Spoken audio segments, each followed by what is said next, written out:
नमस्ते र स्वागत छ हजुरहरूलाई यस सन्देश 123 मोक्तान युट्युब च्यानलमा। आज हामी बौद्ध शास्त्रमा वर्णित अत्यन्तै शक्तिशाली र कल्याणकारी महाकाल पूजा अर्थात् गोन्पोको उपासना र यसको गहिरो आध्यात्मिक महिमाको बारेमा विस्तृत चर्चा गर्नेछौँ। बौद्ध दर्शन र तन्त्र शास्त्र अनुसार महाकाललाई धर्म र साधकको रक्षा गर्ने धर्मपालको रूपमा पूजिन्छ।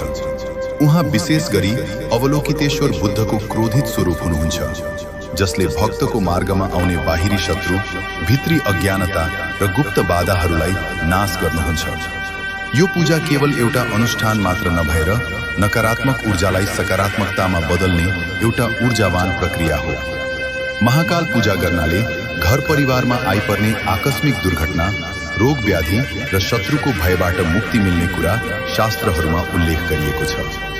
महाकालको साधनाको मुख्य मन्त्र ओम श्री महाकाल यक्ष वैताल ह्रीं हूं फर स्वाहा हो।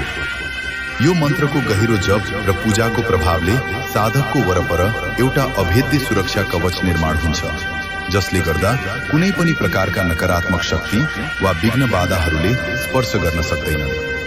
आध्यात्मिक साधकहरूका लागि महाकालको साधनाले मनको चञ्चलता हटाउन र एकाग्रता बढाउन ठूलो मद्दत पुर्याउँछ।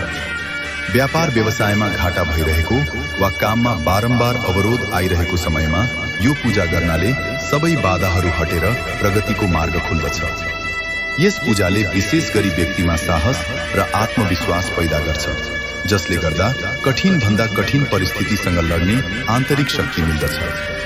महाकालको करुणा यति प्रगाढ छ कि उहाँले आफ्ना भक्तहरूलाई सधैँ सुरक्षाको घेराभित्र राख्नुहुन्छ र धर्मको मार्गबाट विचलित हुन दिनुहुन्न।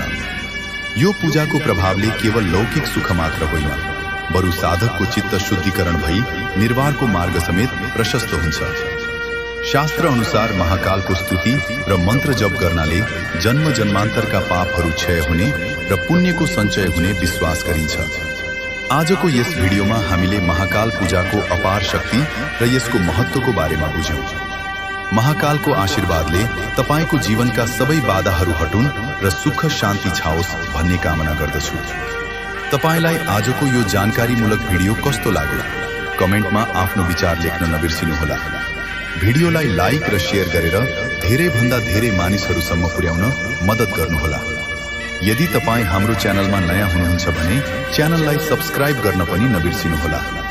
आगामी दिनमा यस्तै अर्को गहिरो आध्यात्मिक विषयका साथ उपस्थित हुनेछु। नमस्ते, थुचे छे।